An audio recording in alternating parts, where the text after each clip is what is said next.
comfortable-ish.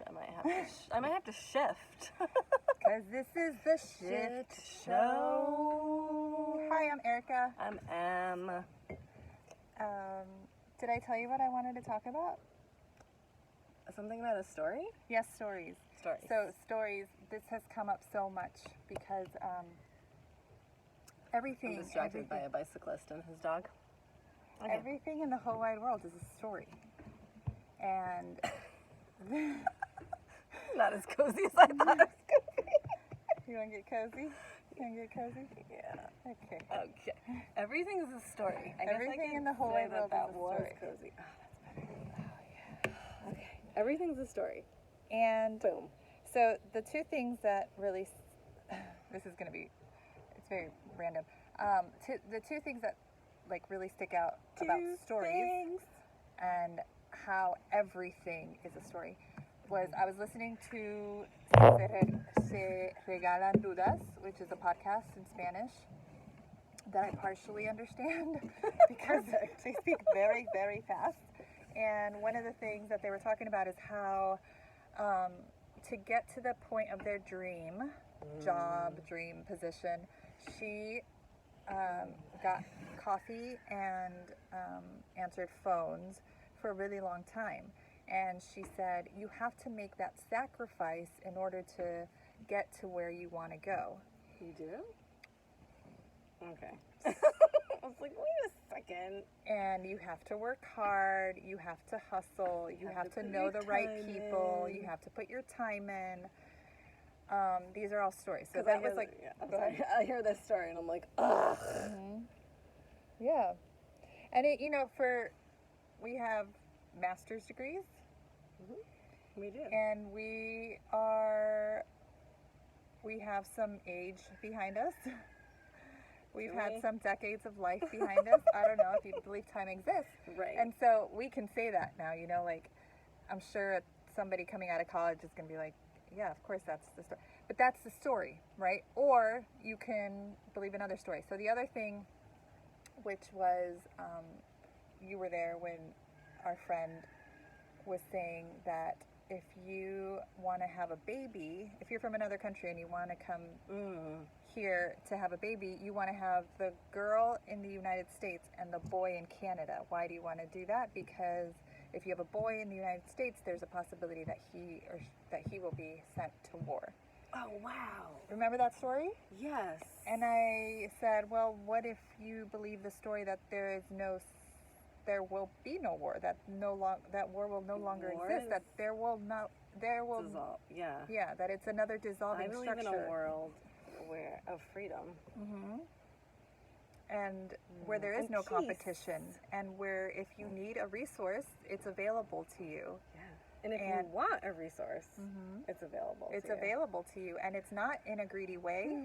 It's in a very equitable, unified way instead of what we have now. Magical. It could be a magical way. Yeah, and in a quantum way. Quantum, I love that. So that's just two examples, right? Like 2 examples. I have countless examples in the last 3 hours of stories that I've had to let go of. That's why we came out on this walk into nature. Well, and that's also, as we say, the universe has 3 answers. Yes, not yet, and something better, right? Is on its way. Is on its way. Yeah. Yeah. Everything. Those are the 3 answers that the universe has for you. Letting go, yeah. And maybe we're going all over the place. Each time, though, that we have... I'm noticing what time. I'm looking at the time. Noticing the time. 4:27, 28. Let it expand. Every time that we've let go and gone outside, we've met amazing new people. So I'm also just like, maybe it's also just redirection. Yeah. Yeah, redirection. And so this, to me, the stories that we tell can be based in fear or love. And you get the choice, if you have the privilege to understand that we all have a choice, and we always have and we always will, the privilege of choosing one or the other. So tell me a story that has been part of your... Tell me a story that's been part of my choice? No, that's been part of your experience that you've challenged and chosen love instead of fear. Chosen love instead of fear. There's like 18 gajillion ones. Why can't I think of them? Because they're every single day, every single moment is a story that you get to tell in love or in fear. Yeah. What were we talking about yesterday? Not sure. Yeah. Well. And we're back. And we're back. So Em has a story. We all have stories. So one of the stories that Em has told in her life is that cancer can only be treated in 3 ways: chemo, radiation, surgery. Chemo includes drugs that you take by mouth and that are injected into you. Yeah, like into your heart, basically. So she decided. Go ahead, you tell your story. Yeah, well, I was, I guess, reflecting back on, you had asked me, why did you choose to stop chemo, right? So a lot of the stories around cancer are based on fear of dying, and honestly, maybe in some ways, fear of living, right? So, and that your choices are only by attacking the cancer, right? By those 3 options. Yeah, sure. Attacking the cancer is one way to look at it. Yeah, absolutely. And so you asked me why. So I allowed myself to let go of the fear, and it didn't happen overnight, right? It was like a slow process, and expand the possibilities, right? Tell a new story. Tell a new story. Also, you had said to me, why did you stop chemo? And so I realized fully that chemo blows your immune system. Like, it completely obliterates it. It completely obliterates all of your systems. Yeah. It completely obliterates you, which I guess is a story. And true. So, anyway, I wouldn't say it obliterated all of my systems, partly because I chose love, and I chose to meditate and direct the medicine to only the cells that needed to be removed, to unhealthy cells. And circulating back to what I was talking about,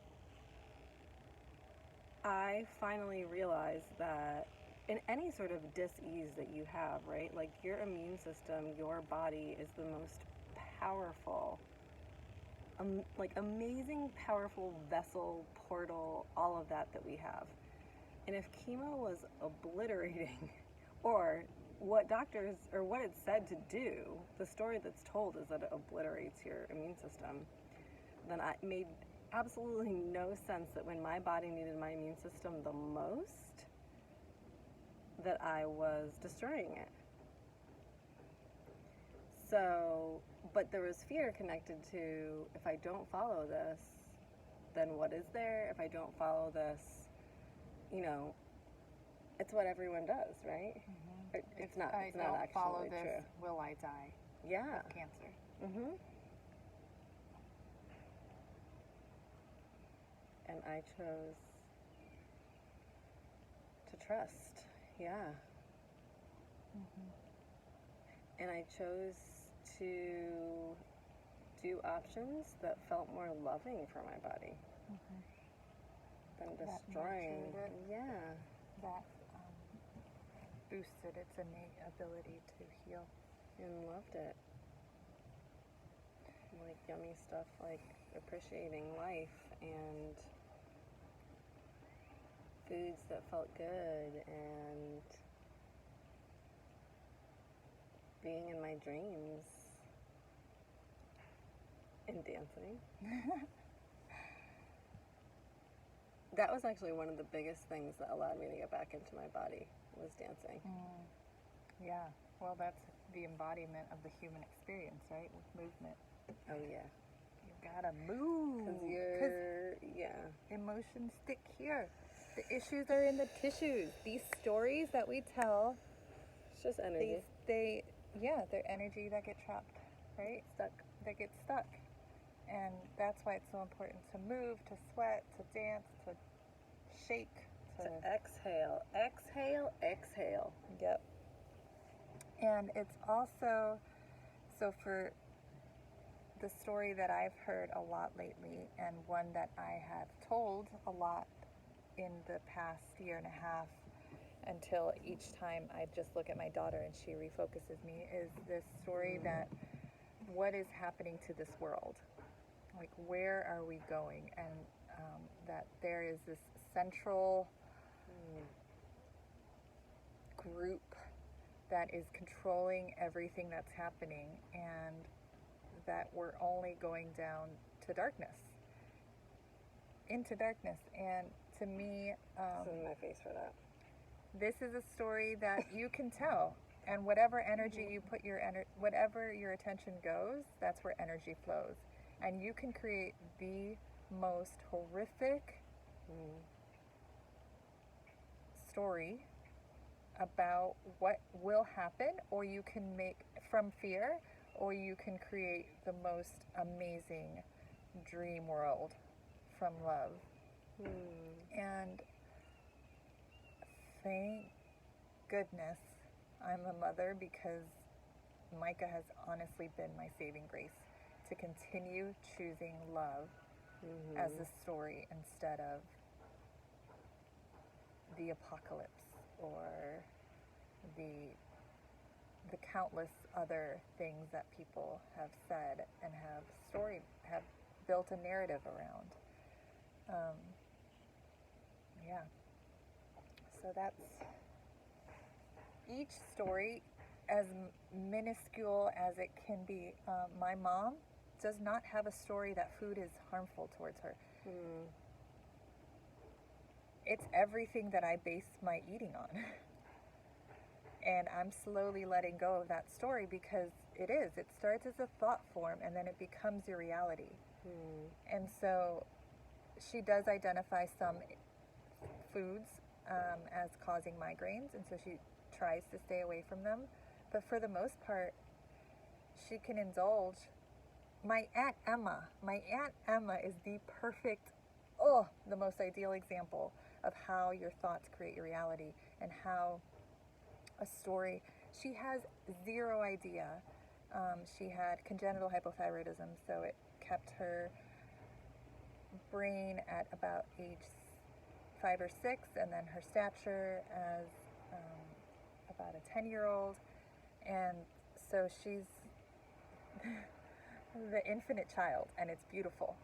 And she eats everything and anything. Her dinner is usually a dessert, and that's it. She puts like 3 spoonfuls of sugar in her coffee. And she is a very opposed to anything green. And she's fine. There's no diabetes in her. There's no heart disease. There's no hypertension. She's perfectly 100% fine, and it's because that thought form, that story, is not even part of her periphery. Like, it's not even in her. Exist in her No, reality. it doesn't. Yeah. There's no possibilities. Like, I'm going to have my Happy Meal 3 times a week, and it's not going to affect me. So, the stories that we tell... I mean, it's going to affect you because it's called a Happy Meal. Yeah, it's going to make her happy. Literally She's gonna the make you happiest happy. person I know. Yes, yes. Duh. So, choosing love. And she loves her Happy Meals, her desserts at dinner. She has a beautiful life. Yeah. Yeah. That's what I have today. Yeah. That's what I have too. It's really nice. The breeze I is know, like it's beautiful. So That's why I was beautiful just right like now in Austin, Texas. listening, and